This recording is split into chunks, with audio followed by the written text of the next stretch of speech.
Welcome to another episode of Doses of Darling. If you're watching or listening for the first time, welcome. My name is Darling Membreño, and I'm an LPC associate here in Texas. If you are a returning viewer or listener, thanks so much for all of your support.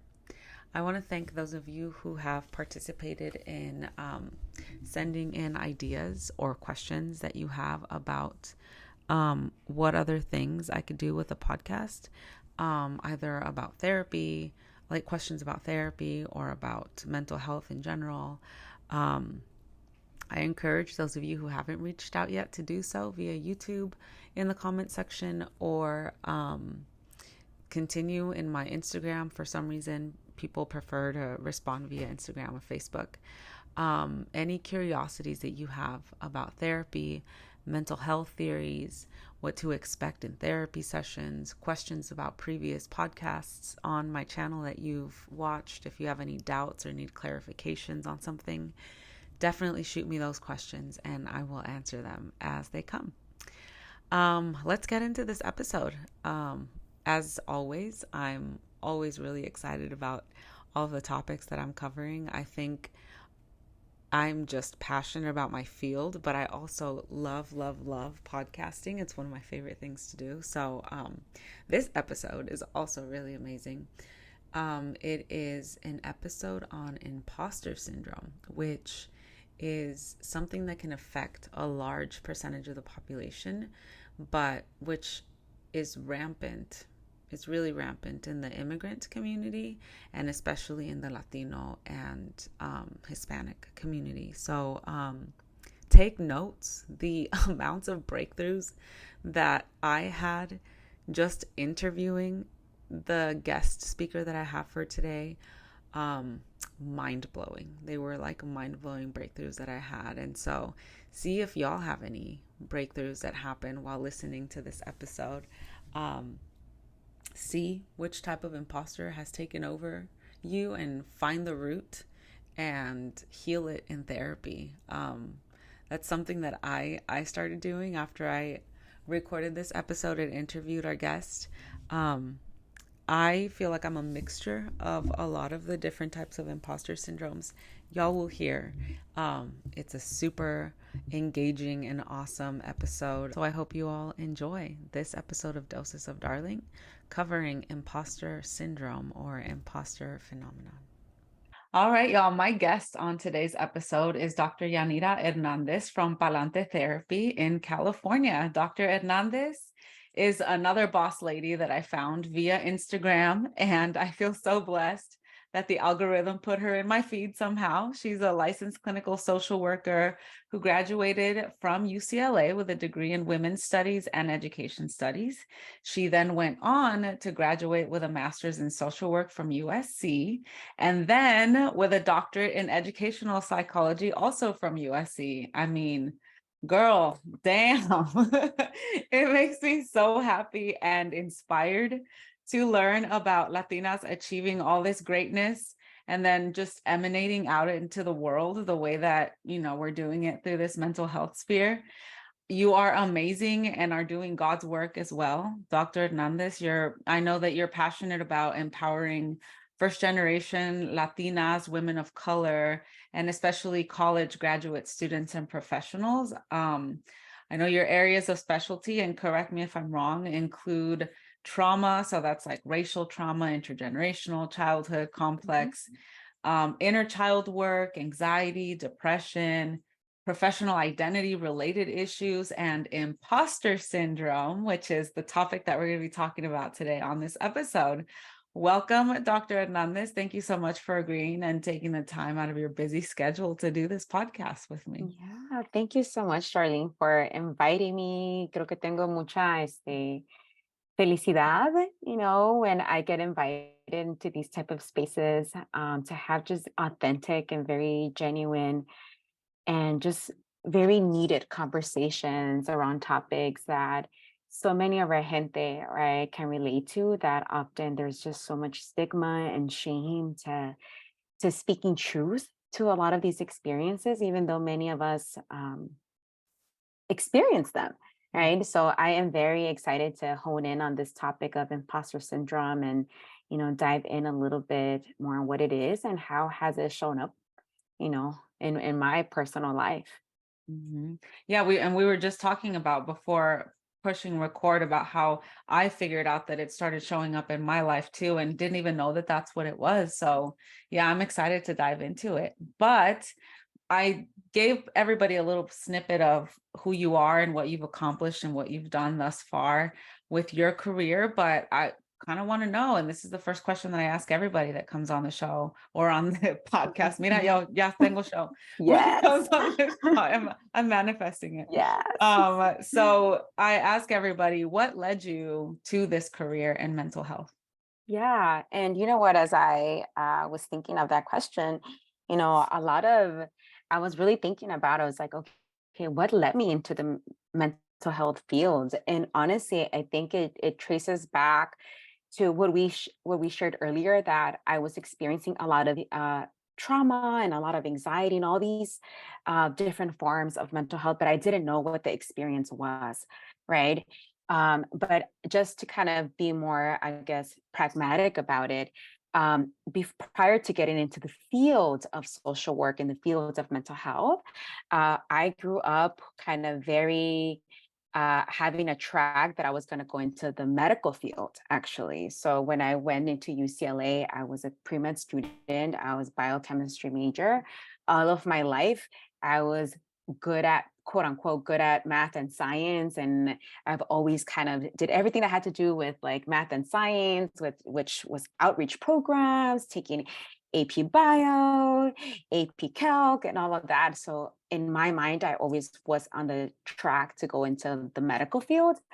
Um, but that changed when I got into undergrad and when I got into UCLA, and I was trying to decide. I was like, "¿Qué me pasó? Like, what happened?" And I think through that reflection, I realized that this dream of being a doctor, it wasn't necessarily my dream. I think it was the dream that my parents had for me since very early on. So I adopted that dream and I let that kind of pretty much dictate my K through 12 education. And like, I really kind of put on this suit of like, I am science, science, science, science. And so therefore, when I got into to UCLA, um, I realized that there was a lot of holes in that suit because I didn't see myself in the lecture halls. Oftentimes, I was the only brown girl in the lecture halls.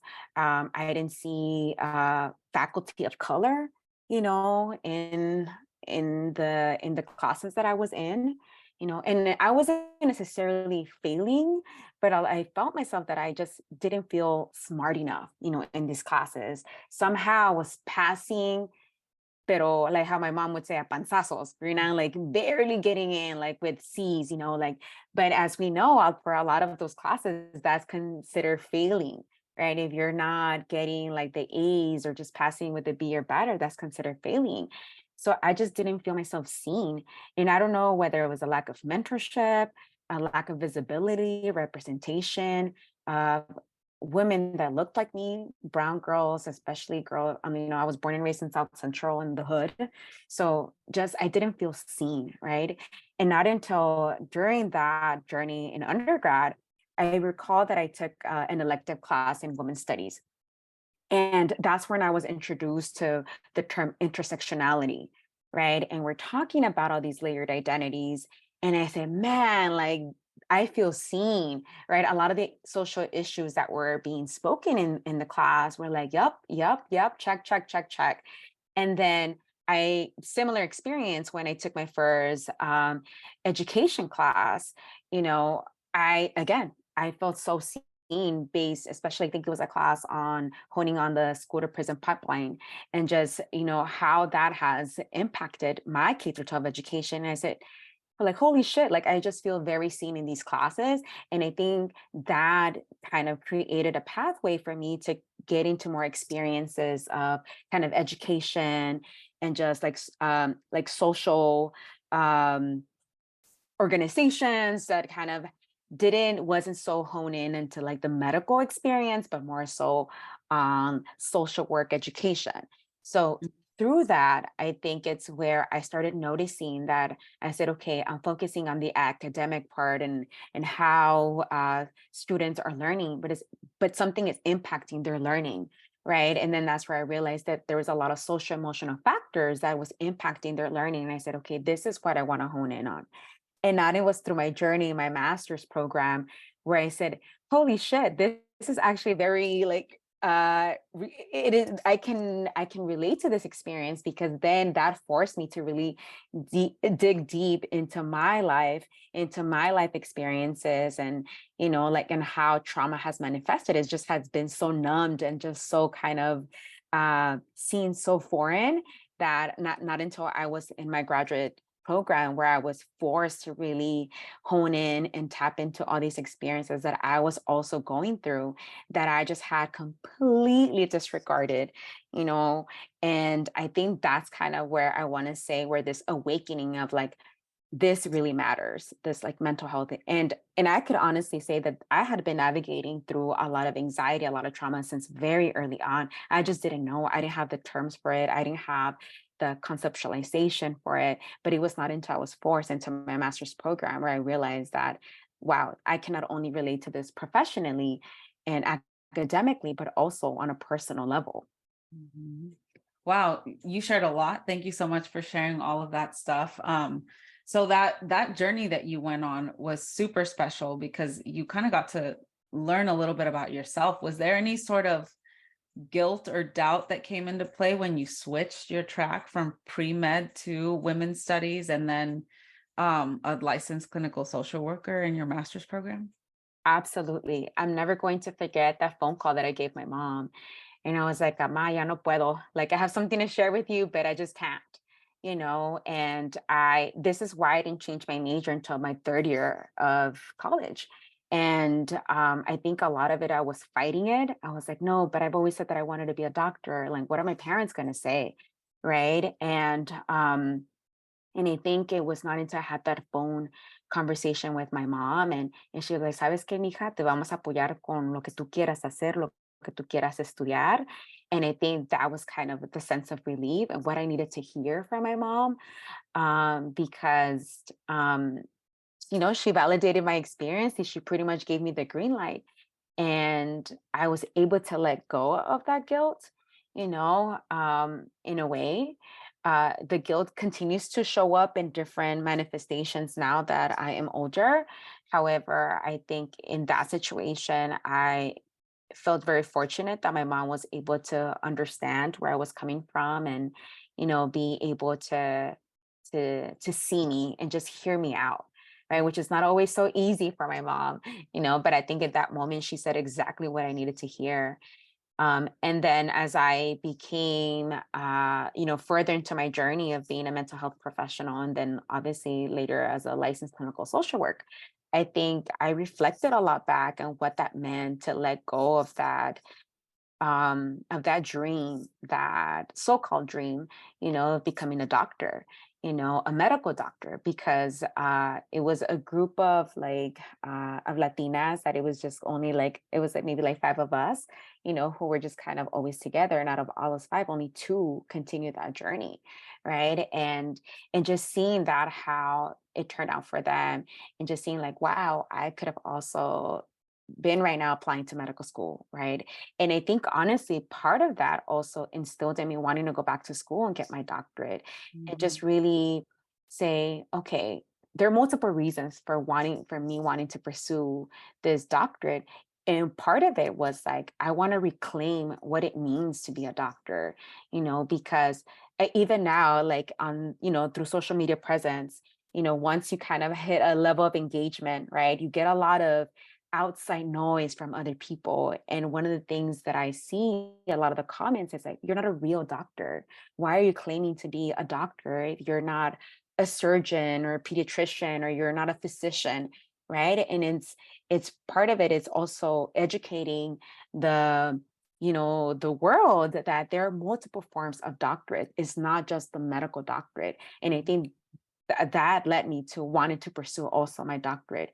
There was many reasons, but that was one of it. Is like, I'm going to reclaim what it means to be a doctora. Like I can still honor that dream, but it's going to be on my terms, right? I think initially it was for different purposes and a different type of doctorate journey that I wanted to pursue. But I think on this end, it's like, no, it's going to be on my terms. And now it's going to be, I'm still going to honor that. So I think that's it kind of it was a multi-layered experience in itself. And so what then led you to choose LCSW versus LMSW versus LPCC and all these other different credentials that we can get in the mental health? Absolutely. There're just so many, right? And I think because I met someone who was in the social work program and at USC. And this individual, he was a mentor to me, and I really was always felt inspired by him. And when he shared a little bit about his classes, we're like, oh, I'm like, I want that. I want to study that, and I think that through when I was applying to graduate programs, because I went from undergrad straight to grad school, straight into my master's program. So when I was applying to graduate schools, I think I only looked at MFT programs and I looked at social work programs. I think I zoned out, and I had such tunnel vision that I was like, these are the kind of aligned with what I want to do.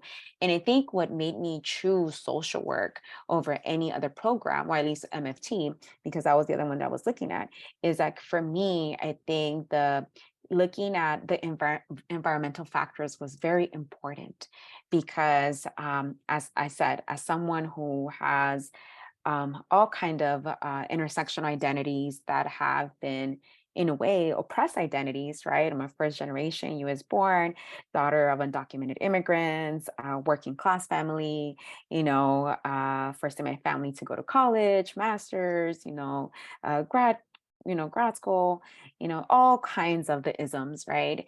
And I think just seeing that, witnessing that, not only in my family, but other people, my tios, my neighbors, my peers in high school, just seeing all the social and environmental factors that were impacting the self. I think that's what I said, I want to study that.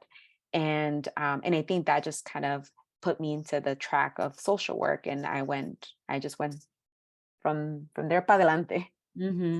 Como tu práctica. Yeah. So you are the CEO of your own practice. What made you want to name it Palante? Oh Other my than obvious goodness. reasons, I want to hear your reason. Yes. Oh my goodness. So the actual name came from my dissertation. So my dissertation is Pa Adelante, la lucha continúa. And I specifically looked at Latinx college students that had past experiences of bullying, right? And I looked at their intersectional identities and how they define resilience. So Pa Adelante obviously had a lot of personal meaning because we hear it all the time in nuestra cultura, en mi familia, mi échale ganas, siempre para adelante, right? And just the cultural meaning that it has, and then tying it back to my dissertation. I think when I realized that I wanted to step into this kind of bossness era, right? I realized like, no, I want to do this and I want to open my practice, and there's specific niche that I want to kind of service to. um, I really spent a lot of time just wanting to name something that felt me, authentically me. And I think it happened at the same time. Like I had just finished from my doctorate. And then it's kind of like this era where I was kind of looking into private practice. And then it just hit me. I think I saw the dissertation like in front of me, and I said, the title, I just saw the title, honestly, and it just kind of hit me. And I was like, what about if I call it like Palante therapy? And then I bounced that idea with my partner, and I bounced that idea with my brother. And they were like, dude, that's like perfect. So then that's how it came about, and of course there's the term pa adelante in general, or pa adelante, right? The contraction of it just has so much cultural significance that I said, okay, nos vamos con esta. This is it. Yeah. That's so cool that it came full circle back to like your dissertation and then Yeah. ties into so many different areas of your identity. Yeah. So now that I mean, you've been practicing for a long time. How many years? 12, 11 years? So 12 years. 12 years. And what Yeah. modalities have you been trained in or certified in during that time that you've been practicing? Yeah. So I'm certified in cognitive behavioral therapy, dialectical behavioral therapy, trauma focused cognitive behavioral therapy. So a lot of like the trauma work with children, also seeking safety. I've done also structural family therapy and systems family therapy. I'm also a school-based mental health practitioner. So I've also have different experiences with EBPs and school-based, classroom-based interventions. And most recently, I'm currently EMDR in training. So that's a modality that has been, I know, it's been a long time coming, and I finally gave myself the opportunity to sign up for the training, and it's been really transformational, not only for myself but also for my practice, and just seeing it how it really how it just looking at trauma through different lenses has been really helpful, with working with a lot of my clients. So there's other EVPs that I have in mind that I still want to tap into, but I think I'm just kind of like, I want to get more comfortable with EMDR and then be able to move forward. That's so awesome that you do. I'm also working on getting certified in EMDR. That's like the first thing that I'm getting trained in. Because I don't know if you know, but I'm new to this game. I just got licensed in January. So I was Felicidades. gracias. Yeah, it's been a long, I mean, I took an 11-year detour. My followers and subscribers know it's been a journey for me, but I knew that I was supposed to do this. And so I'm really excited that I'm here now and that I'm learning all that I can from all of you seasoned professionals. Yeah. All righty, so let's get into imposter syndrome then. I was sharing with you earlier that I've experienced it, but I didn't know what to call it and put a label on Mhm. it. So can you give us a definition of imposter syndrome and how it shows up or manifests in our lives? Absolutely. And I just kind of want to first really validate that experience that you were sharing with me earlier, because I think that that exactly what imposter syndrome is. It comes from Imposter syndrome comes from the term in the imposter phenomenon, right? So we try to kind of step away. Most of us know it as imposter syndrome, but we try to step away from the term syndrome because it almost seems like it's an individual experience as if something that's wrong with you because it's a syndrome, right? So now it's kind of we're trying to um, call it, or at least name the experience as the imposter phenomenon, right? Even though most of us recognize it as imposter syndrome. But it pretty much it means that that there's this feeling of self-doubt and this feeling of not some sort of fear of failure, even though we have the accolades, the achievements, the paper to back it up, the experience to back it up, right? It's still this idea that somehow we're not good enough. Somehow I feel like a fraud.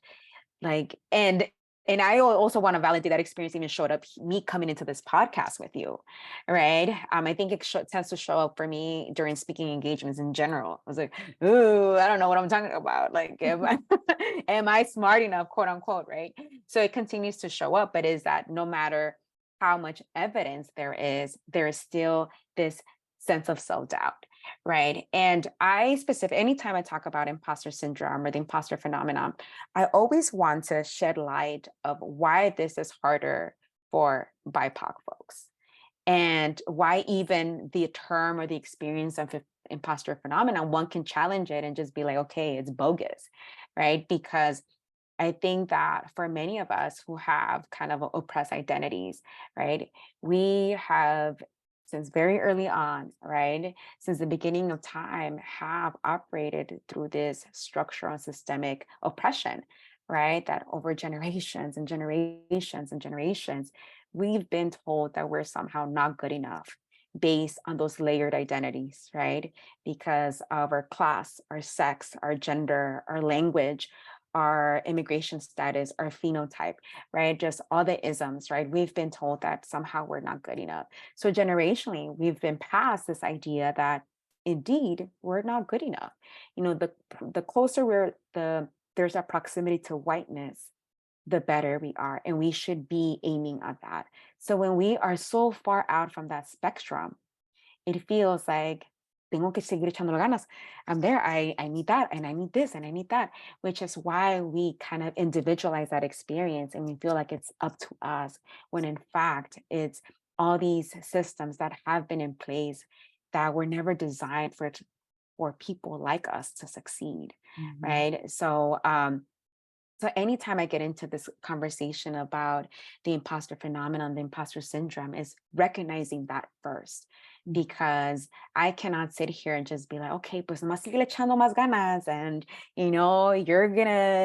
you're gonna be this chingona, and it doesn't work that way. I think we have to recognize the root of it before engaging in any type of intervention and reframing and all that. Before we tap into that, we have to recognize how it has shown up, not only as a community, right, but also in throughout familial and our personal lives, right? This is something that I do a lot with my clients, right? It's like a lot of my clients are first gen Latinas, and we talk about how imposter syndrome is showing up and has shown up maybe in different manifestations throughout their generations, right? Mhm. And oftentimes more so with women, right? So it's very kind of mind blowing when we just start really teasing out everything, because we realize that this belief that we're not good enough has been echoed and whispered into our ears over generations and generations and generations. Mhm.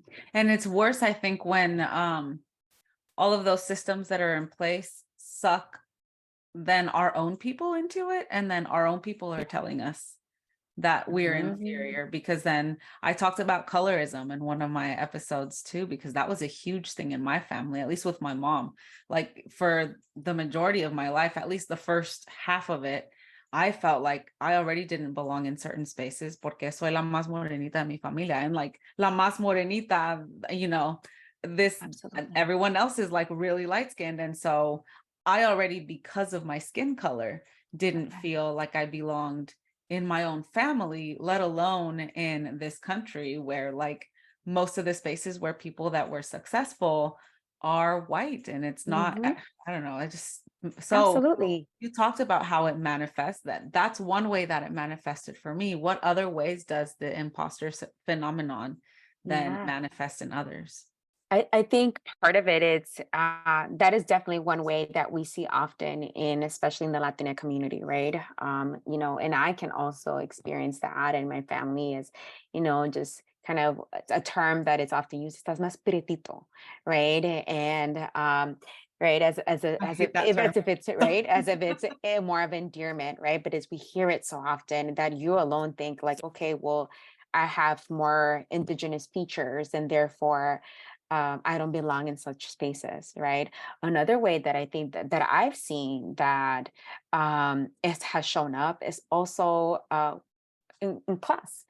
For example, like if you're working class, or you're more kind of like well off, more from an affluent community, right? So, for example, for myself, right, being from the hood, right, I attended one of the most notoriously known high schools, that have a very low graduation rate. So alone, just being in my community, not many of my peers, or just like a lot of students, attain higher education, right? So thinking as, oh, I'm the lucky one, I was the one who made it, I was able to go from Jefferson High School to UCLA, right?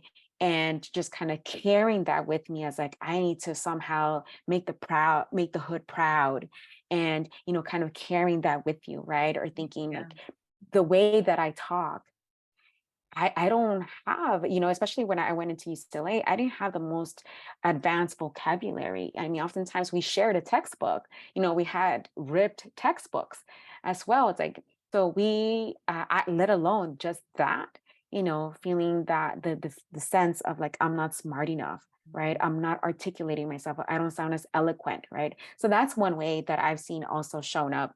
Another way is also immigration status, right? For those of us, or for I say for those who, yeah, there you go, who are not, don't have like a pathway to citizenship, or have been told all other lives that they don't belong in this country. Imagine how that shows up, right, in spaces for individuals. I've seen it with my students who are DACA recipients.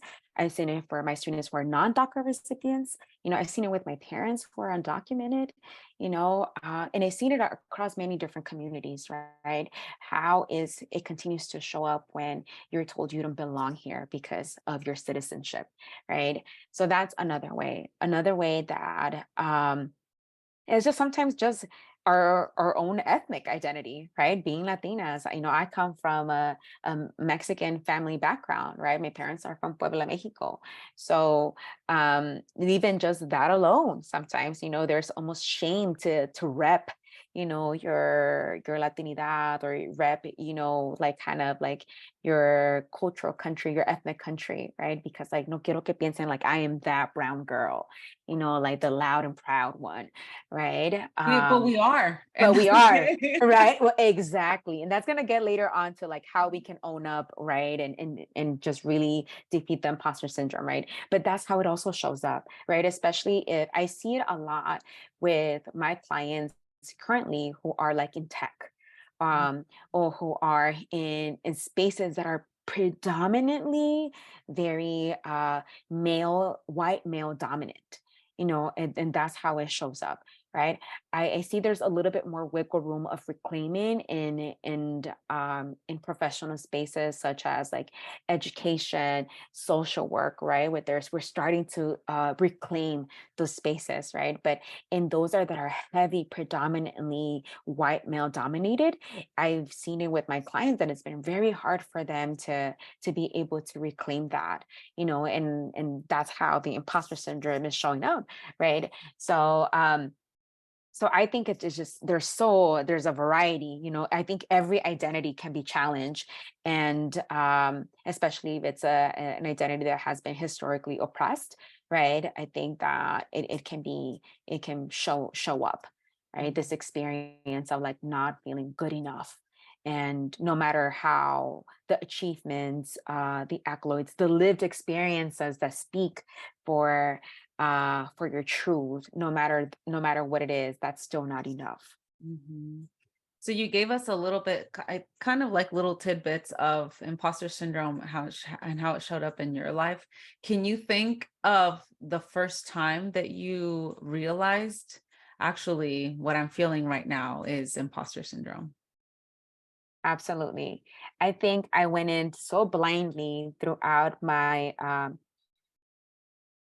through higher education. Uh, and I think even as I transitioned to working in the professional world for the first time, and I would actually take that back. I wouldn't even say blinding. I just don't think we spoke about it enough, right? That many of us wouldn't have these conversations. Social media wasn't popping like it is right now, where I can just click on the search button on TikTok, on Instagram, imposter syndrome, and like, boop, you get all this kind of content, right? It wasn't like that. So I think it was just such an isolating experience that many of us were experiencing. We just no one talked about it, right? But when I first can say like, holy shit, what I'm experiencing is exactly this, was when I was in my doctor program. So this was in 2016 to 2017, um, when I've always been the youngest in a lot of the programs or a lot of the spaces that I've been, because I went into school very early on. So that alone was already something. Like my age, I look younger than my age, and are probably, and that equates to having less experience in my head, right? So when I was in my doctor program, I was one of the youngest ones. And because it was in a doctor in education, so it's a education program, so heavily a lot of the students that were there were primarily educators. At this time, I was not working in school systems. I was working for a government job. So I was working for the County of LA Department of Mental Health. So a lot of my classmates were, I think at that age I was like 26 when I started, and a lot of them were like to mid 30s to like their 40s, right, and who had been educators for a very long time. A lot of my classmates were leaders in the schools, right, either like directors, principals, assistant principals, or had some sort of leadership kind of jobs, positions, right. So I think that's when I just recall sitting, especially my first year in many classes, just feeling so small. And I think I would physically just kind of like make myself make myself feel so small, just not wanting to be seen. Because if a professor asked me a question, I'm like, the rise of anxiety, it's like almost like, oh my God, I'm not gonna know the answer, right? And everybody's gonna think I'm dumb. And how did I make it into this program? Right. So I think that was the first time where I was able to coin that experience to imposter syndrome. But that experience had been showing up all of my life since higher education, since the moment I stepped into UCLA. But I think that's when I first realized, like, this is what I'm experiencing.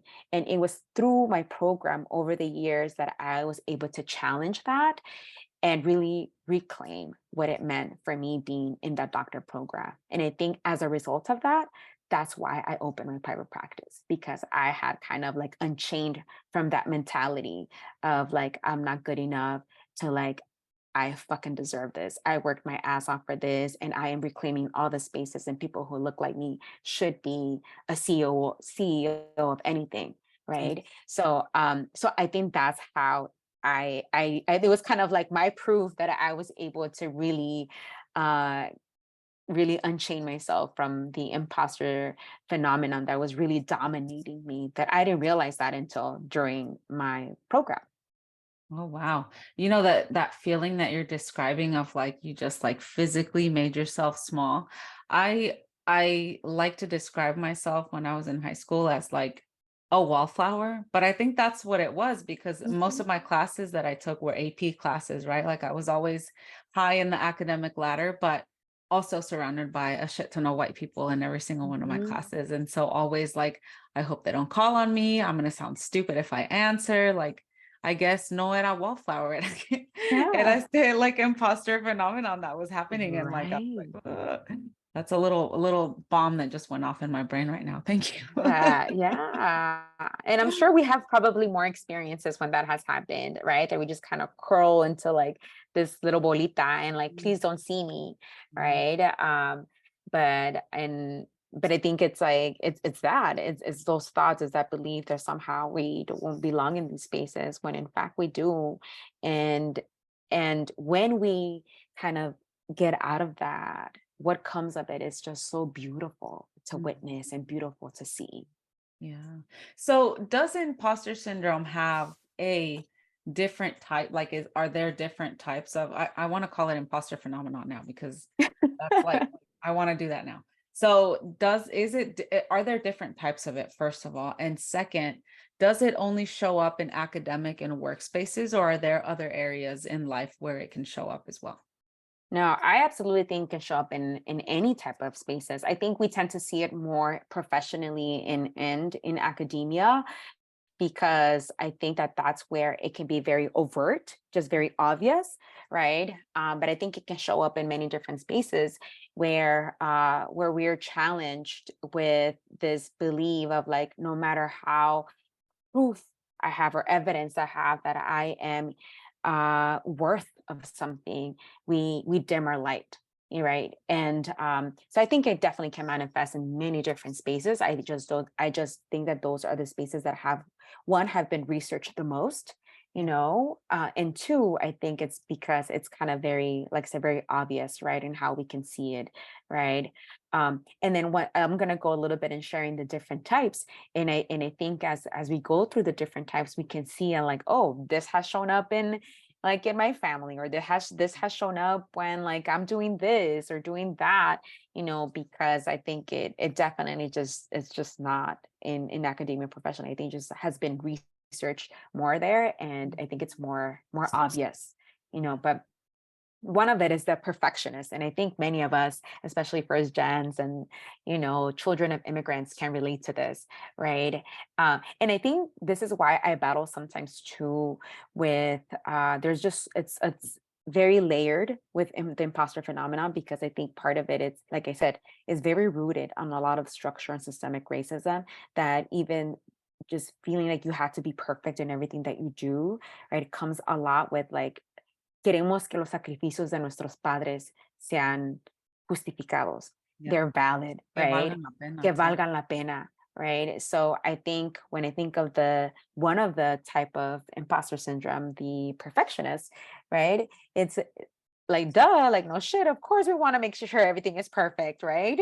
That belief, right? But for this person is probably has it's kind of known as control freak, right? They have difficulty delegating um task, or even working in groups sometimes too, because you want to make sure that you believe that only you can do it as perfectly. You can only, right? Everybody else is gonna slack off. Mejor yo lo hago sola, right? So I fit in that. I'm the first one to raise my hand, and I'm like, oh, I feel attacked. That is me, you know. So that is one way, right? Another one is called the natural genius. And the natural genius is an individual who wants to kind of have it, whatever it is, the task be done so perfectly on the first try, because you're a genius. You should know, that being able to kind of base everything on effort is really hard for you, because you base everything on just kind of like on competency, right? And usually we start seeing this manifestation for folks who have had straight A's all their lives, or they've always had the awards, right? It's like, I should be able to get an A on this test, because like I'm the smart one, right? And when you don't, then the sense of like, I'm a failure, you know then there's kind of, you feel like it somehow it's because of you, right? Because you've seen that somehow you measure success with competences instead of your efforts, right? And we see this very often, with many of us, right? Another one is the soloist. And I think that this is also very common for a lot of children of immigrants, because it's kind of like, I can be bad all by myself type of, kind of like energy, right? That I can handle everything on my own, right? And then we really think about like how it shows up, uh, again, adding that intersectional lenses to it, right? Over time, many of our people, nuestra gente generationally, is that yo lo puedo hacer sola, I don't need anybody else, right, to do it, which is why many of us have this grind mentality, right? I need to work very hard, and I can do this all by myself, and todavía puedo echarle más, even though we're so tired. We don't know what rest means. Why? Because again, this mentality of like, I can do it all by myself. I need to prove that yo puedo sola, right? Um, and the other one is the superhero, which I do think it is also very common with our gente, right? Is that you go the extra mile to make sure that everyone is okay. We come last, though. We come last, right? You probably stay at the office at the very end, because you want to make sure that project is 100%, right? I'm like, ¿sabes qué? Me quedo another hour, Yeah. and it probably an unpaid hour, right? You stay, and while everybody else is a happy hour or nicely, en sus camitas, right? You're probably there just finishing it up hasta la hora que termine, right? And sometimes this looks like, we're in school, this looks like in projects too, right? We're willing to stay up to 3, 4 in the morning, and I was one of those, right? To make sure that everything was okay. And I wanted to make sure that we were all good. But like, I'm willing to kind of do it all for the team, right? So again, this comes up a lot for our people. And the last one is like the expert, right? It's kind of we base on what we know and how much we know, right?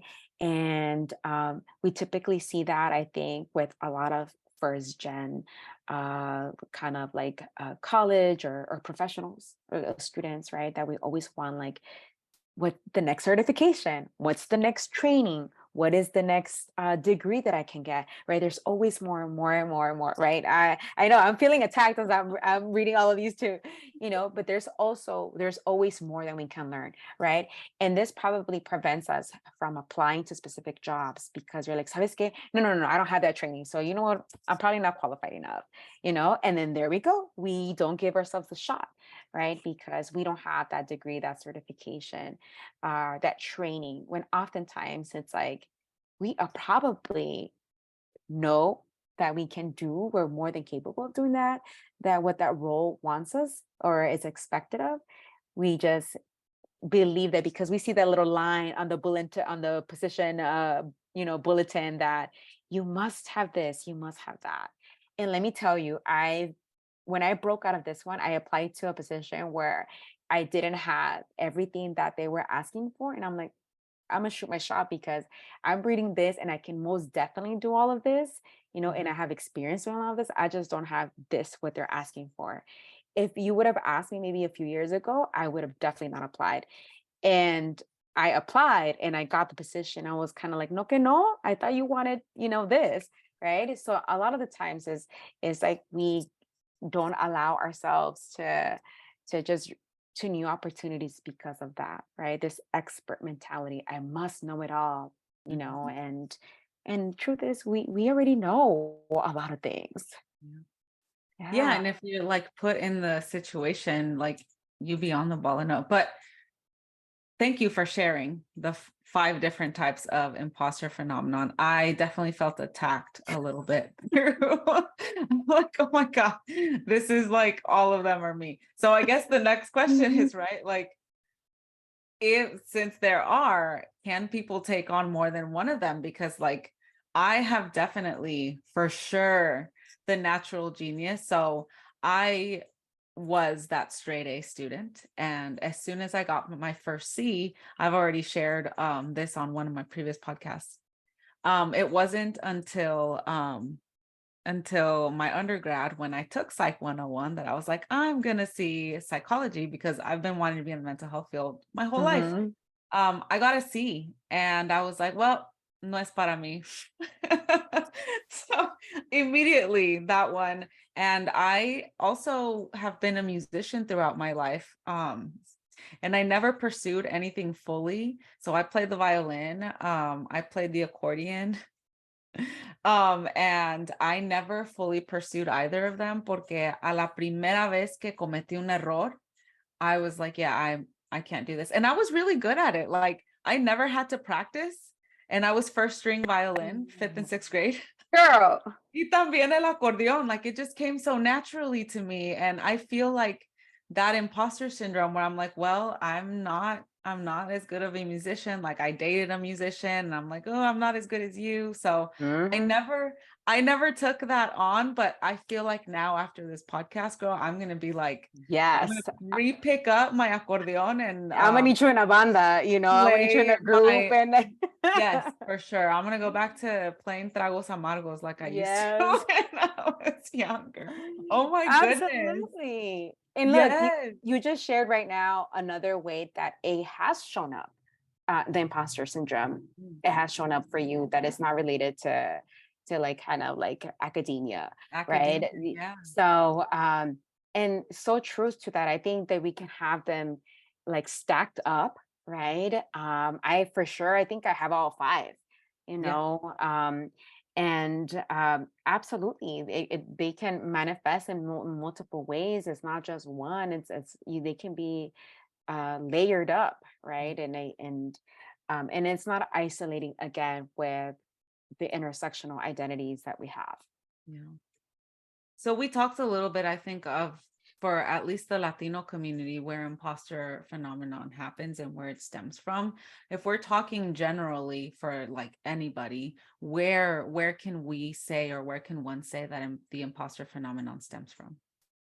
I think generally, I think like again, I'm gonna go uh, back to kind of the root of it being systemic oppression, because I even though I don't think, even if you're kind of like white, or you have certain privileges, over it, I think that that still impacts you, Mhm. right? Because it's this, capitalistic view that we should be operating a specific way. And I think that just impacts everyone across the board, right? I think Mhm. it specifically targets BIPOC individuals Mhm. in a different way, but I think that that's across the board. I think that impacts all of us, right? And how we should be showing up, right? And I know that I've had friends. I know when I was in my doctor program, I had friends that, that were white and, that had definitely certain privileges over me. And they shared that sometimes how they felt like they weren't good enough, what they were doing, sometimes because of their gender, if they were women, and sometimes it's just because, there was this belief that their parents put on them, they could always do more, right? Even just being in the doctor program, and I shared this earlier when we started, right? That it's like, why did you decide to pursue a PhD or a doctorate in education that is not a medical doctor, and putting shame to that? So I do think that there is just across the board. I think it's very rooted in very like structural, capitalistic kind of ideals, and very Eurocentric views that have been rooted since very long. And unfortunately, all of us as a society, I believe, that have been a target of that. And those who are in marginalized groups have been targeted the most, right? Yeah. But I think across groups, we've all experienced it, or have sensed it some way or another. Yeah. Well, so I guess the next question now is probably what everybody wants to know. How do you defeat then imposter syndrome? I'm gonna link two questions together because your work is Mhm. also to empower college students, and because we were talking about imposter syndrome showing up in the academic spaces, what therapeutic modalities or what is the work that you do with your clients to help them then either eliminate or shift it in some kind of way in our lives? Like, we talk about therapy and with EMDR, right? We're not getting rid of what happened, is we're shifting the energy in our body. So All like, right. what do you do in your Yeah. therapy office Yeah. to help one deal with imposter syndrome? Yeah. And it is exactly that. A lot of it in the beginning, uh, I really just want to validate that experience, because it's not a one person thing. We've all, experienced it one way or another, and oftentimes very similarly. It definitely shows up. There's individualistic kind of experiences to it, but I think as a whole, a lot of first gen Latinas, we experience it in very similar ways, right? So I validate the experience a lot, and I think that before we get into like more kind of the pragmatic, ¿Me like puedo interrumpir un poquito? yeah, ¿qué pasó? ¿Qué significa to validate somebody's experience? This is to validate somebody's experience. It is meaning like, I hear you, I Mm, see you, you know. And I think that's why I chose specifically this type of niche, because mm, I personally have been through it, and sometimes I'm still navigating this, right? So when my client, who is perhaps also a child of immigrants and is navigating under a grad student, it's a grad student, it's the first in their families to kind of go through graduate school and feeling like they're not enough, and I was like, girl, say less. Say less. I know exactly what that feels like. So when they're sharing specific experiences, I'm like, yep, yep, yep. And it would be very different if I didn't know what that experience was, right? And even though I may not to the T know exactly what they're experiencing, there is a commonality there, that's the part that I validate, right? And part of a lot of the work is just really honing in into understanding of like where this imposter phenomenon comes from. right? And specifically how it has shown up in their families generationally. And oftentimes when we map this out, it shows up desde la abuelita, desde la bisabuelita, right? That it has shown up that is like, no, pues mi abuelita era así con mi mamá y no la dejaba hacer esto. And therefore now that she's here in a different country, this is how it's showing up, right? And sometimes it's just really teasing out that, because I think when we understand and we've mapped it out, we're like, holy shit, it's not just my mom being like, super like mean to me or just like, very strict. Is that mom, there's something that has happened generationally that is just continuing to perpetrate, right? So once we map that out and we have a higher understanding of that, then it's kind of when we can do more of like kind of the therapeutic kind of interventions, right? Where sometimes I like to do a lot of kind of like, somatic work, right? So it's like how is it showing up in your body, right? Because a lot of it is that we don't have this body awareness, right? And it's like, how is it showing up in your body? Right. So just really honing it into that. And then sometimes using EMDR practices, or sometimes even using, cognitive behavioral therapy practices in reframing, the thoughts. But I think overall, the overarching is like learning to live and accept the identities and what's happening presently. That you don't need to change a damn thing, and it's just really owning the identities that you are embodying, and how does that feel like when you do that?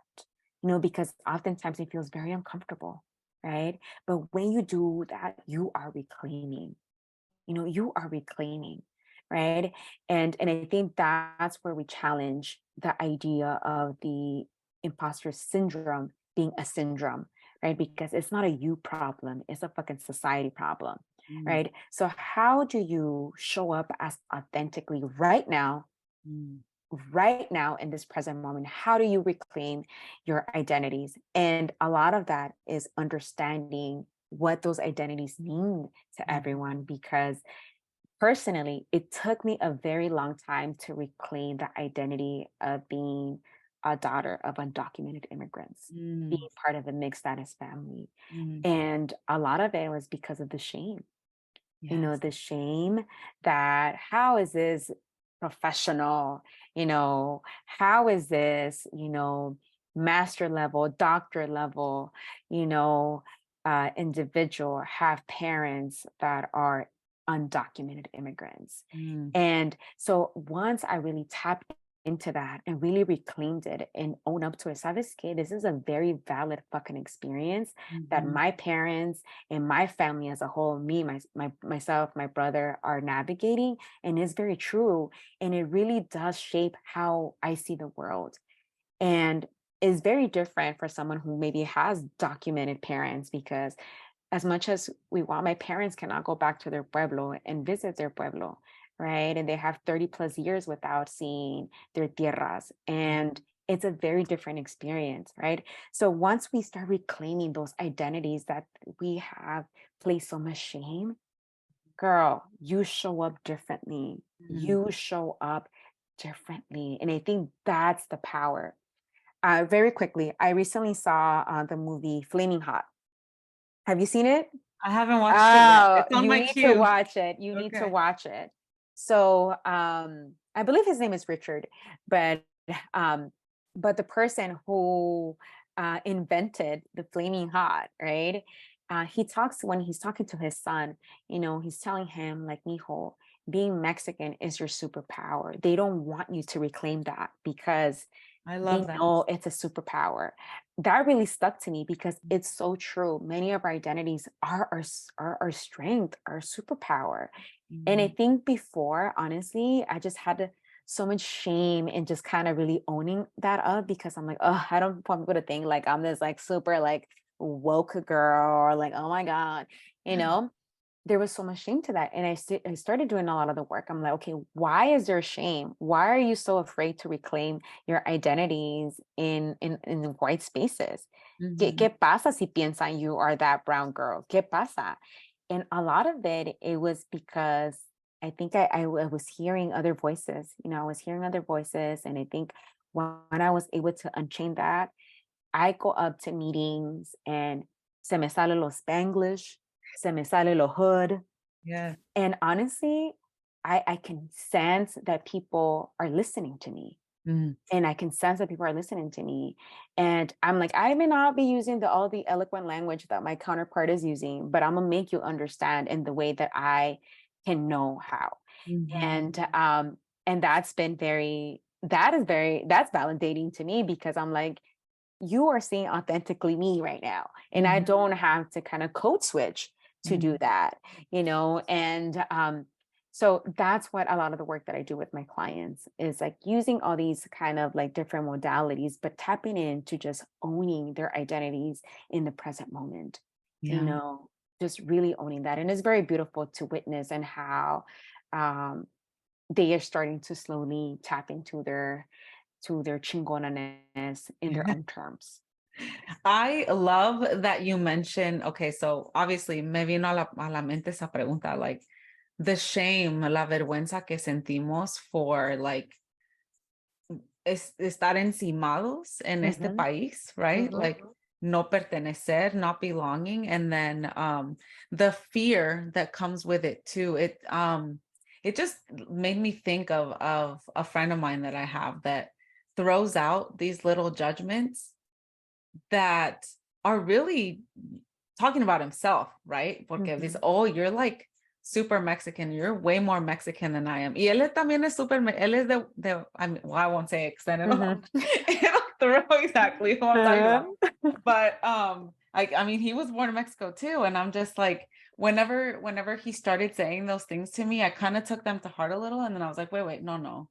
That you're kind of talking about yourself here and how uncomfortable you are with mhm, being the mhm. identity that you are. And so I take his comments with a grain of salt now, but I'm like, okay, whatever. You continue being uncomfortable with yourself, and I will show up as my Latina self everywhere that I go, Yeah. regardless of like how I show up. But yeah, I really like that you mentioned the shame that comes with either being an immigrant, which I myself am, or having, being a daughter or child of immigrants, because we don't have the privileges, because we don't have the money, because we didn't grow up with a house, because Right. so many different things that it's like, well, it brings the question to mind, am I even worthy Absolutely. of being in these spaces? ¿Quién soy yo? Mhm, And that was the first question that I asked myself before I started this podcast, right? Where I was like, I've been thinking about it for like 3 years, but I didn't do anything because I was like, well, ¿quién me creo yo? What information do mhm, I have to share with anybody that like would make a difference in anybody's life? Y luego después de, I mean, me tomaron 3 años, so clearly mhm, I had to do some work to get to this point, but eventually I was like, fuck it. Like I mhm. have a voice that reaches a specific audience, and not everybody listens to podcasts or watches YouTube videos. And if I tell people that I'm doing it and they have some sort of like relationship with me or like care about me or something, like si algo les toca el corazón, tal vez lo comparten con alguien más. And so I Wow. started building myself up in that way, but it took 3 years. It Right. took 3 years, and it took my own mental health program to break me down and kind of put me in that space. But so how difficult is it then for people who don't go through mental health programs like we did? Because a nosotros se nos ingreó like a huevo, right? Like because Right. we had to. They Yeah. have to break us down in order for us to help others heal. So Facts. how do we help people who don't go through a Right. mental health program? Absolutely. And it's such a privilege, right? To be able to be in a field where we are, like you said, we're forced, to have these reflections, to have these conversations, to support communities that need it, right? We have the factual knowledge, right? And it is definitely a privilege because there's so many folks en nuestras comunidades or just in general that just have no idea of this kind of of experiences and everything that, we're talking about, right? And I genuinely think that a lot is just really making it visible, making this experience as visible, which I really appreciate social media for that, because I think through social media, we're gaining access to a lot of different people in a lot of different type of communities that maybe we would have never crossed paths with. And like you said it yourself, before, the algorithm will somehow push, a video that you're like, what the heck? Right. And then even if it's just a simple click, and right, and you hear something, you're like, what is this? Let me be curious about it. Right. And then boom, estamos plantando semillitas of that knowledge. Right.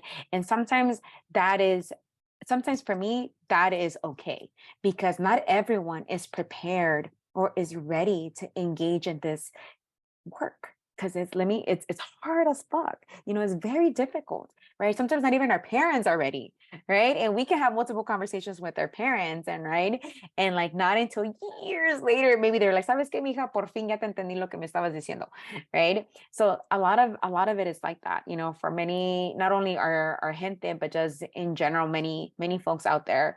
uh Maybe this is the first time they're hearing this type of information. So to me, it's just providing basic knowledge, making it visible to all audiences.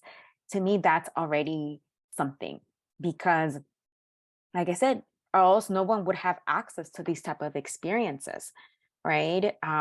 So I think that's kind of like the first thing, that I really appreciate social media, right? There's so many like pros and cons to social media, but that's one of the things that I do appreciate about it, is that the access to a lot of information that in other ways we wouldn't have.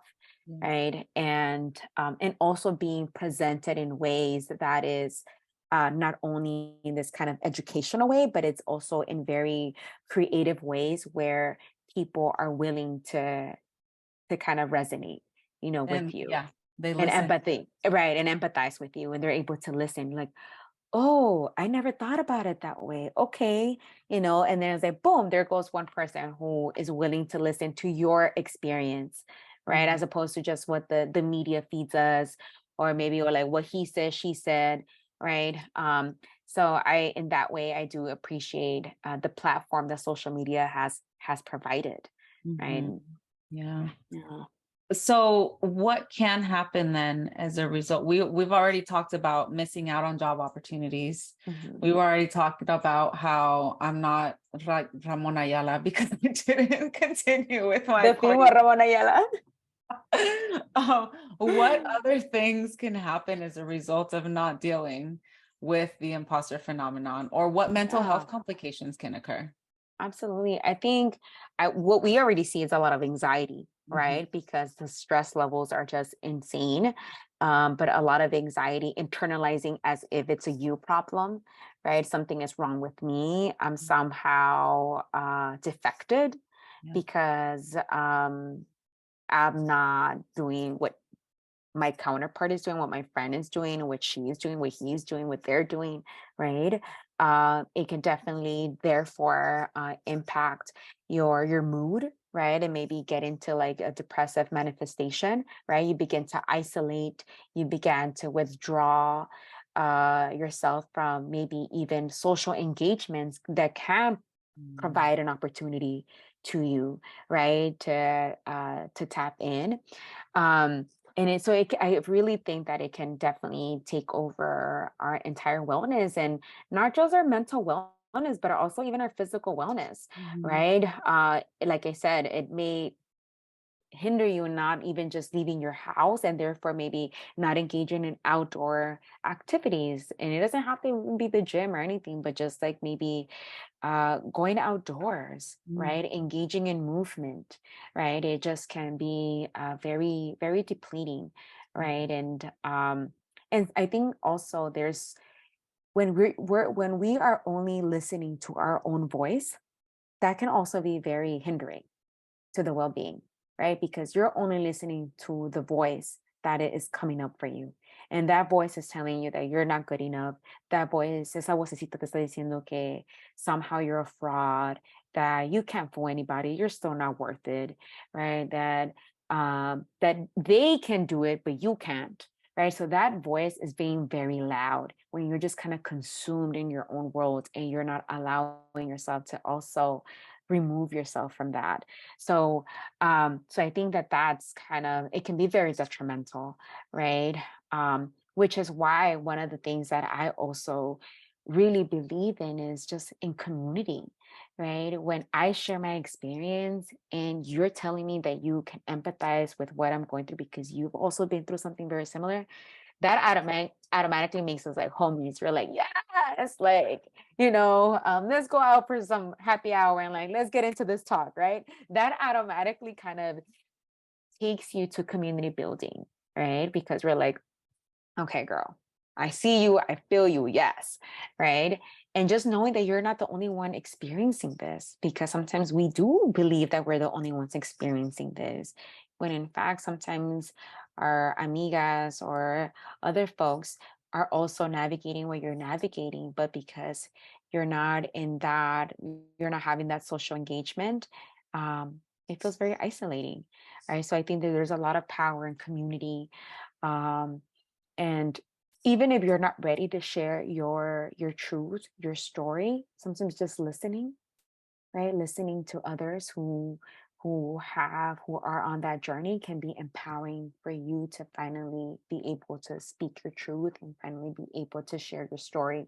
And then from there you can start off, into this journey of really tapping into who you are and reclaiming your identities and showing up as authentically as you. Mm. I love that you mentioned that, but it did bring up a question. So first of all, it sounds like surround yourself by people that you can relate to, that have gone through similar things as you, because then it kind of makes you feel like you're not so alone going through this in this journey. Pero también me hice preguntar, or me hizo que me preguntara, because at the end of the day, who has to believe that you do belong, or that you are worthy, or that you can take up space or be who you are is yourself, right? So Absolutely. does it matter how many people that you have around you pumping you up? Porque a veces we don't even listen to those voices, right? Right. Like my whole life I've had people telling me how, and I say this because I was on autopilot for such a long time. Mhm.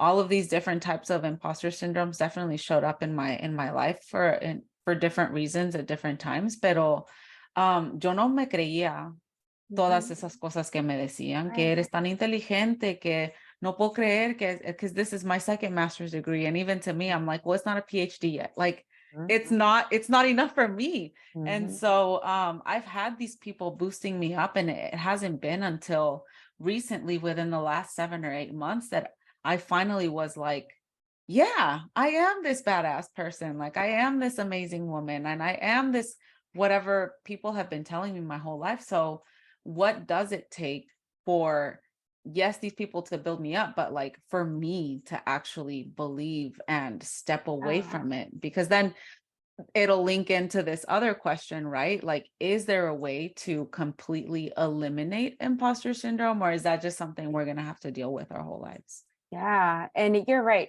Sometimes no matter how much we engage, socially engage with others, and we listen to them, telling us like, yes, you're this badass. But if we ourselves are not believing that, then obviously it doesn't have the same impact, right?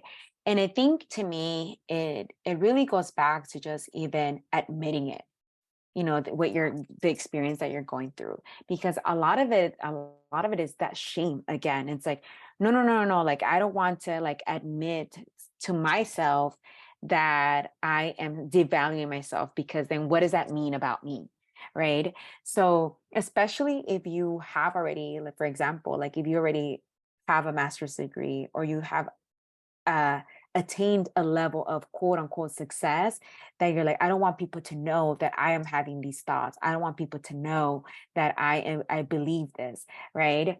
Because then what does that say about me? it kind of, and it further kind of hinders this belief of like, I'm not good enough.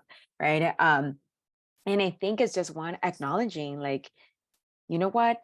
I have these thoughts. I have this belief uh, that I'm not worth it, that I'm not good enough, right? So I think just acknowledging that, and then also just really, really reflect, as hard as that can be, because I even think when we engage in reflection, it's a whole process in itself, right? Because it's a lot of truth bombs that you are admitting, that you're like, shit, I don't even know if I'm ready for this reflection right now.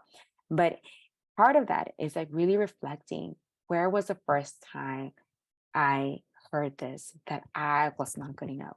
Because nobody's born, with like thinking, oh, I'm not good enough, right? These are belief systems that have been planted since very early on in our childhood. So really asking, shit, when was the first time I remember hearing this or feeling this way or experiencing this? Right. And that just takes us to a whole kind of like journey, right, of reflection. But I think just something about owning that truth, it's really empowering, because to me, those are kind of the first steps when we begin kind of silencing those beliefs and really start reframing into like, I went through this and I can still show up as my best, as my true authentic self, right? Mhm. Because we can't necessarily omit all the experiences that you've been through, right? Which kind of leads me to your second question, right? And so this idea of overcoming it, I think it's very it's kind of like almost like a double-edged sword, because when I think of overcoming, I feel like boom, ya nunca jamás is going to show up, right? When I told you myself, I think I've tapped into an aspect of chingonanes, but then I still sometimes like the belief of like, oh shit, like, am I good enough? Da, da, da, Mhm. da, comes up, and I feel like I've overall kind of have learned to unchain, but there's at times where I kind of trap myself into it, and then I'm like, oh shit, let me just, ooh, before I spiral, let me get myself together, you know but because I have learned the different ways that I know I need to tap into to kind of ground me right in the moment. And I think it's a lot of that. It's not so much that it's like it's kind of like it's overcoming. I think that as long as we are in this, we have continued reminders that these systemic, uh, systems are over us. I think it's going to continue to show up. Mhm. Now, it's just a way of strengthening our identities, of strengthening our true selves, that every time we step into these spaces where it feels like we're being challenged or being threatened, we have new armor to just be like, yep, now I'm ready. I know I am this chingona self, no matter who I go into. And if there is a moment where I trip over it and I start doubting myself, I need to make sure that I'm grabbing that armor and I'm just be like, oh no, look, I have this weapon that to remind me that no, I am being my I am a badass. It's just this is a new experience and I haven't experienced it yet. This is why it feels fearful of it. Right. So just kind of reminding ourselves just really that you're probably going to continue to be in spaces where you're being challenged for the first time, where you're going to feel like you don't belong. Why? Because we operate in this very patriarchal capitalistic world where there's not enough of us everywhere, Mhm. right?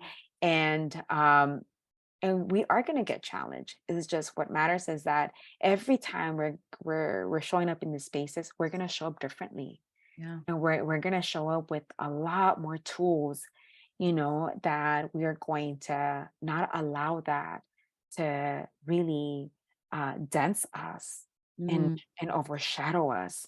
It's Mhm. like, we are changing the narrative in that way.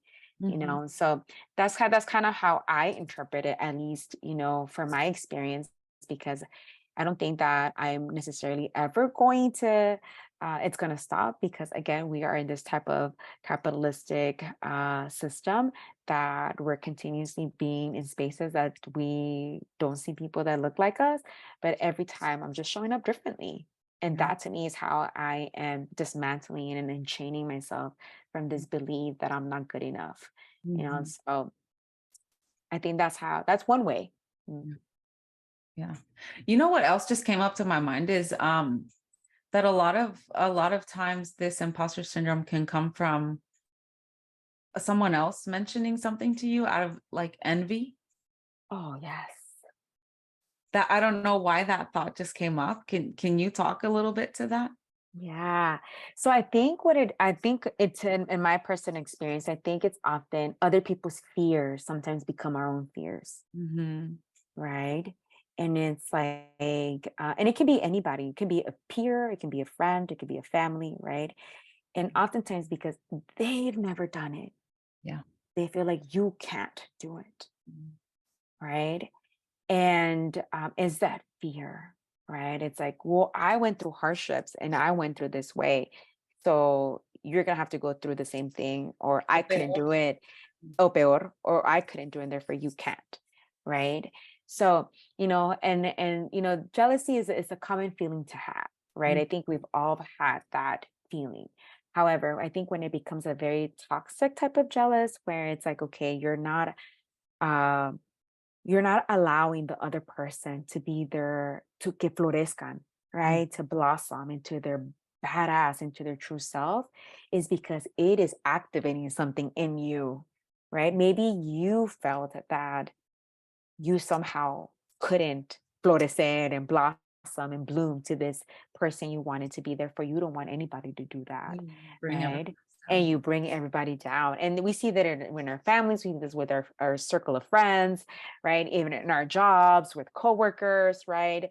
That sometimes we're like, man, mejor no le hubiera dicho a nadie nada de esto, porque si no, like, there they go with their Mm, toxico selves, right? Or we're like their negativity, right? So I think that that exists a lot, and I think a lot of it also too is because society. It's like we've been told that not all of us can coexist in in taking up space at the same time, right? like we're It's all only competition we're on for each other. competition, right? There's only one person that can get this, Mm, right? And it's like, but if we would have changed that narrative, it's like, you know what? There's room for all of us to be here and empower each other, and then we wouldn't have so many of that experiences, right? But I do think because we've just been really survival of the fittest mentality, it's like that it's only one person that can make it, nos ponemos contra nosotros mismos, mhm, right? And I think this brings me back to one of the questions that you asked earlier, hasta nuestra propia comunidad, nuestra propia gente, right? In our circle that we see this, because we've been told that there's only one of us who can be at the top and mhm, not all of us at the top. mhm. Yeah, and it circles back to the systems in place, right? Right. There you go. Only white people can do it, pero si aceptan a un latino o a un afroamericano, it's only going to be one. So now we're Mhm. all competition for one another, and it's Exactamente. yeah. Yeah. Wow. Thank you for bringing that up. That's a great point. So, do you have any examples of like a successful or moving story of a client, obviously without identifying um Yeah. any person, but like who was able to overcome or like worked through imposter syndrome and like they're in their best chingona selves right now? Yeah. So for sure, I think I have many stories, but I think that the one that I'm choosing to highlight is one of my clients who actually I graduated earlier this year. First gen Latina, also first in her family to pursue higher education and grad school.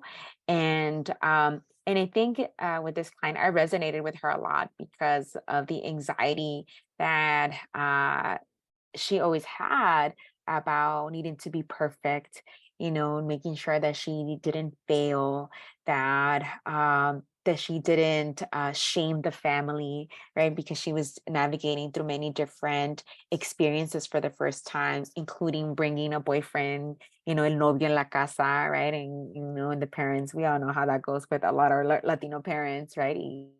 Like moving out and what does that look like before marriage, right? So all these topics were coming up for her. And I think just working not only through the symptoms of anxiety and like the somatic experiences that were happening, with her, but also seeing her how she slowly started challenging her own beliefs and then slowly started reframing and slowly started seeking new opportunities that she hadn't otherwise was very beautiful to witness, you know.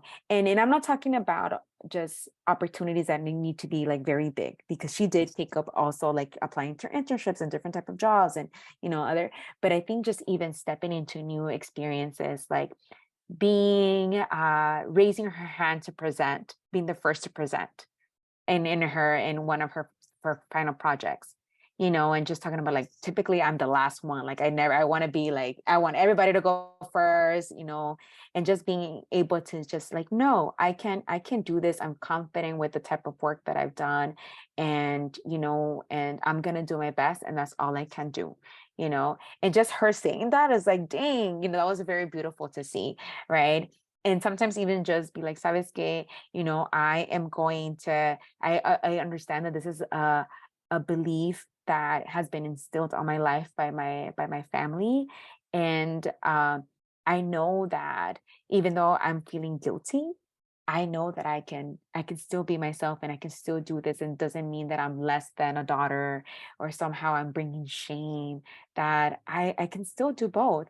So just having her walk through this dialect and seeing her how she slowly started changing her beliefs and just transforming into this wonderful, tapping into her chingonanes. I think it was just so like, it was a beautiful movie to just sitting and just seeing it play out, you know. And I know when we had our kind of like our graduation session, or like our last session, you know, just her really highlighting all these things was like, there's just a lot of orgullo, right? Um and yeah, and I think I'm just always very touched and motivated by my clients, you know, and just seeing how each of them are really tapping into the best version of themselves, and they're all in different stages, has been very wonderful. And what a privilege to witness that. Like, Yeah. what a freaking privilege to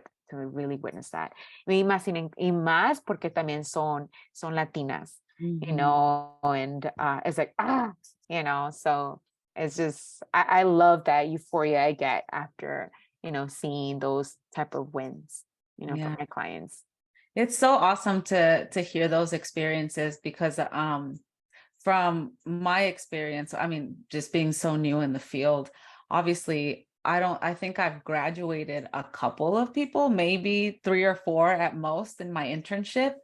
Pero como apenas estoy comenzando, just it's first of all, it's encouraging for me, but also it can get a little bit discouraging knowing, just like you mentioned earlier, that not everybody is ready to hear these things or to go through these growths because it is painful, it is uncomfortable, and it takes a lot of willpower, a lot of like Absolutely. I quiero hacer esto, and I want to be that cycle breaker, or I want to be this person in my family to finally get to that healing process. But it can be pretty discouraging to know like, well, they didn't show up for therapy anymore, and like, Absolutely. And I go we through get those challenges as well.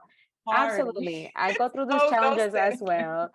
Absolutely. I've been ghosted.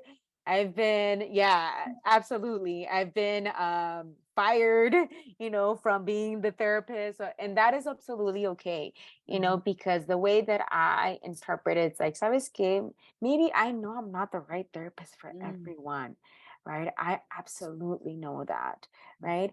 And at the same time, I also believe that sometimes nomás como que plantemos una semillita and they can take that to the next therapist, Yes. that's enough, Girl. because that's sometimes what we're doing. Estamos plantando semillitas. Yes. You are in my brain today. You have said so many different things that I'm like, I was just about to ask that. Yes. Planting the seeds and shedding our light on different things that they have in their lives. Aunque no Mhm. seamos nosotras que, that we Exactamente. flourish, we know that that blossoming is going to happen at some point in their lives because they've already started the work. And Absolutely. that little seed is going to germinate and it's going to blossom, and then they're Mhm. going to be like, actually, I want to go back to therapy, and like this is the idea now. So yeah, I love that you mentioned that. Absolutely. So do you have any sort of resources on the imposter phenomenon that people can look into outside of therapy or in between sessions? Yeah, so I think something that I do, that I engage, I listen to a lot of podcasts as well, so I'm excited to be tuning in more into your videos, but I listen to a lot of like Latino, not only mental health, I want to say that, not Mhm. only mental health, but also different type of uh, podcast folks that are out there that are also shedding light on the imposter syndrome and how it's manifesting in different ways. Mhm. So, one that that I really love because it really made me think about how money, like the financial wealth aspect of it, it's a whole other conversation, right? But Mhm. how that also kind of it's interrelated through imposter syndrome has Mhm. been very beautiful to just even sit in those reflections, especially if you're not ready to kind of dig in more into kind of a more of psychological perspective. But maybe we all speak money, we all understand money, right? So we all care about money. So maybe that could be a way of listening to how maybe money also shows up and has shown up in our lives, and maybe how it can also be intertwined with imposter syndrome. And one of them is with Yo Quiero Dinero, that podcast, Yo Quiero Dinero. She has multiple different segments where she talks about this. And I think this is something that I've also told my clients, they could ever, take a listen, and they bring up all these like things that they've like bombs, that they've reflected on. As like, I didn't realize it was showing up like this way, and they're able to have a healthier conversation through that. Mhm. So that's one way. Another way is I know the segments that speaks a lot about imposter syndrome and kind of brings it down is Dr. Lisette Sanchez. Okay. And if you also look her up on YouTube, she has different segments also specifically honing in on imposter syndrome. So I really appreciate her segments as well because she also kind of digs deeper into the imposter phenomenon and why we're moving away from syndrome to phenomenon. So I think for someone who just wants to learn more about what it is to about imposter syndrome, or just in general, I think her segments are also very very interesting. Another one, I think it's even just learning about the sense of worth Mhm. and wellness, right? Just like what that means, right? And oftentimes it's easier broken down when we hear other people's stories, or we it's happening to others as Mhm. opposed to it's happening to us, right? We're better, it's a better way of interpreting that, and I'm sure you've read this book, Julie, I believe it's Julissa Arce. Yes, Julissa Arce. You sound like a white girl. She rejects the idea of assimilation. And I think a lot of the imposter phenomenon, a lot of those beliefs come a lot from that, from wanting to belong, right? We talked about it a lot through our segment. And she talks about how this individual is navigating life being a Latina Mhm. and why she wants to assimilate, and through that she finds out how her identities have really impacted the way she's navigated society. So Mhm. I really really really love that book because I think it's an easy read, and a lot of folks can just really resonate with a lot that comes It's in super that book. relevant. It's super duper relevant to this topic and to others. I actually just recorded another podcast where the terms assimilation and acculturation came up, and I'm like hardcore into that terminology because I struggled with my identity for a long time, right? No soy ni de aquí ni de allá. Going to Uh-huh. Mexico, it's like yo soy la del norte, because like my Spanish is also more standard. I was a high school Spanish teacher, so I have my Michoacan Spanish, but I also have like the standard Spanish that gets you Hmm. everywhere. Hmm. But then here, my skin tone obviously tells people that I'm not from here. And then if I'm speaking Spanish in a certain area, so that those two terms definitely came up because I've been doing so much research on that. And the distinction between the two, assimilation, is like you're completely dismissing the culture Right. that you're coming from, and you're trying Absolutely. to adopt a culture, first of all, that you're not from, but also it's always going to other you. So Mhm. you already lost your identity porque ya la dejaste. Claro. You're trying to fit into this other one where you yourself don't feel like you're worthy of being a part of already. Like there's so much Absolutely. function that goes with that I can't wait until I read this book, right? And so then we have Absolutely. acculturation, que es, well, I'll take a little bits and pieces, Mhm. which makes more sense, right? Porque Absolutely. eres de los dos lados. It is in Mhm. it just makes it for a healthier, Right. right, a healthier way of going about life. Basically. Absolutely. And I think that, when I think about that term assimilation, especially in the book, it's like I think it's very married to this idea of the imposter phenomenon, Mm. right? Of like, because we're not showing up as being perfect, we're not showing up as, you White. know, right, perfect, right? And in our closer proximity to whiteness, therefore we believe that something is wrong with us, Yeah. right? So I think that's a very easy and nice read for many folks, and you don't, for anybody to read. I think it just like really teasing out how identity plays a factor into who we are, and how these belief systems have transcended generationally, right? So that's another book that I also kind of sometimes encourage my clients to just, hey, just read it, and sometimes like, oh yeah, I really identify with this character, like, and then it brings up a lot of those conversations too, right? And it brings it up in a very gentle way, where you don't feel attacked, where you're reading like, you are this, if you're navigating this, then you must be that, right? Yeah. You don't feel like you're being attacked because of, it's saying that you somehow something, or something is wrong with you, right? I Yeah. think it just it's a very creative way of also seeing how Like finding this relatabilities. experience, absolutely, yeah. Okay.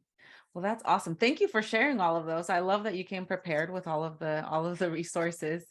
Is there anything else now that you think that is important people should know about imposter syndrome or the imposter phenomenon that we already haven't covered? No, I think just to reiterate that you're already enough. Mm, Whoever is listening to this segment, I just want them to know that you are already enough for what you have. Right? And all the baggage, all the shit that, that makes you believe that you're not enough, it definitely stems from somewhere, and it's mm, not because of you. mm, So I think those are the last words that I always like to leave with anybody listening to anything on the imposter phenomenon. It is not on you, mm. right? So I hope that whoever's listening, whatever you know journey they're on in terms of like just rediscovering themselves, can hear this and just take it in as like, hopefully as a semillita, right? As a we're planting the seed of them tapping into their badassness. Oh. Well, thank you so much for leaving us with those words. That's actually the best way to end and wrap up on the imposter phenomenon. So tell us now, I know that on your website it says you're not taking any more clients, but we do want to get in contact with you. So, like socials, website, anyone who's interested in looking you up for when you do have an opening and you graduate other clients, or any engagements or workshops that you're going to be involved in soon, please Yes. let us know, and I'll link everything at the bottom in the description for this video. Thank you. So my website is palantetherapy.com. And even though I'm not accepting new clients at this moment, sometimes, uh, clients drop out, and I've had some clients that contact me via email and just say like, hey, I really resonate with you. I was wondering if you could just let me know your next opening. And then boom, a few weeks later, there's an opening, right? So please feel free to shoot me an email. I can also be found on Instagram, Palante Therapy. I like to do a lot of different psychoeducational, informational videos. I'm a very much open book. I disclose a lot of my personal journey, a lot of identities, and a lot of things that I do. So if you want to join me on that journey, please just follow me. I also, anytime a follower sends me a DM regarding just how they feel seen by my post or whatever the content it is that I provide, I read all of those, and which is hence why I even replied to your comment, right? When you're like, hey, I think you would be great for this, I can relate to what you're sharing, because to me that is like, it's something about knowing that there's other folks out there that have gone through what we're talking about on social media. Is like, damn, like, yes, aquí estamos, and we're just powering through. So never be ashamed or afraid to shoot your shot in terms of like, hey, let me just say hello, let me say hi, whatever. I welcome those type of DMs. Let me make that very clear. uh, and then, yeah, I think right now, I do have other like podcasts, guest speaking engagements that I have volunteered to. But anytime I get the opportunity, to, honestly, to have to speak to anyone that I feel like we can get this type of information out, if there's capacity also, I always volunteer to do so, just because I know the information is needed. um, and you can always just email if there's anything that maybe you would like me for me to be a part of or continue this conversation elsewhere. You can email me at Yanira Hernández at palantetherapy.com, and we can always go from there. Awesome. Thank you so much for sharing that with us. And thank you again for being on this episode, talking to us about such an important topic that shows up in so many different ways. I feel like I'm your best friend. This is the first time we meet, y'all. We didn't even like meet for a logistics meeting. We didn't like, we were just like, Yeah. Matt, I guess we're going to record on Monday. I sent all the questions and then I'm like, let's see. And look at how in tune we are that we like even matched outfits. Yes. I was just looking at like perfect. Well, our aesthetic is great. We're Yes. in tune, y'all. We are in tune. And Yes. I look forward to collaborating with you maybe in different ways. I guess reiterating, Dr. Hernandez is practicing in California because Yes. I'm in Austin, Texas. So I'm a Cali girl originally, but just for all of the listeners, she is in California. So if you're in California and you want to reach out to her, those are the people that she's taking. Absolutely. Thank All you right. so much, Darlene, for Yes. everything. Absolutely. Feels such a great honor to be in such a like a space that is not like, I think, because I think we can have these conversations, but like you said it very perfectly. I think just the energy, right? It's like, I feel like we're comadres. We Yes. can go and have this conversation elsewhere, right? And I sense it even virtually. So again, thank you so much for inviting me, and just holding this space to have many different type of conversations. I think it's very beautiful that you decided to tap into your podcast, and even if it took you a few years to get that started, I'm very happy for you. Look forward to connecting with you in the future. And yeah, muchísimas gracias. I hope y'all enjoyed this episode. I feel like Dr. Yanira ended it really well with the message of you are enough. And I kind of want to, yes, highlight that message, but also the whole episode, I think, reminds me of how we all struggle with something, be it mental, emotional, physical, spiritual, etc. We're all, yes, enough, but we are all broken in some way, shape, or form. And I think the fact that we can all say that there's something broken inside of us doesn't mean that we are not enough to show up in this world the way that we need to, especially if we're doing the healing and continuing to grow into like the best possible versions of ourselves.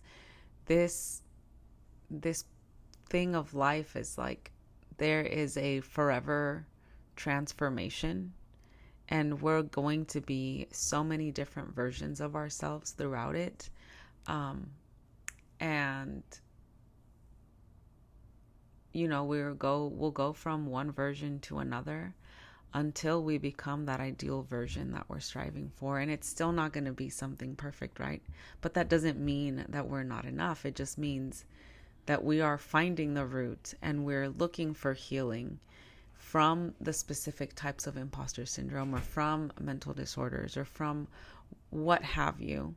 And as long as we're attending to our overall health, it's like putting the pieces of our brokenness together into a beautiful work of art.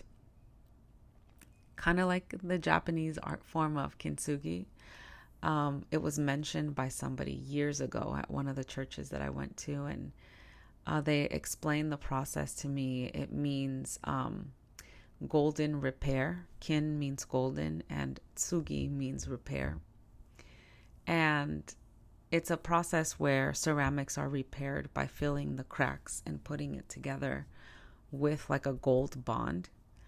And the ceramic looks amazingly gorgeous afterwards. Almost better, I would say, than what the original piece was before it was broken. And so some people use that analogy, and other people like to use the analogy of us being like mosaics. Another one of my favorite analogies after kintsugi would be the analogy of being like this knotted ball of yarn that we're unraveling as life goes on, or that unravels as we progress through life. And through our healing, we weave it into a beautiful tapestry. And so it's still, right, in its own sense, a work of art. And so we are all enough already through our brokenness and through all of the stuff that life throws at us. And this episode of Imposter Syndrome reminded me of how many negative thoughts we tell ourselves that make us feel like we are not already these works of art that are transforming every single day of our lives. Thank y'all for sticking around up until this point. I know this was a pretty long episode, but it was so full of amazing things. And just remember to like the video, subscribe to the channel, or like the audio, subscribe wherever you're listening, whatever platform, be it on Spotify or Apple Podcasts or Amazon Music. Yeah, thank you again. I am sending you off with love, light, and many, many blessings.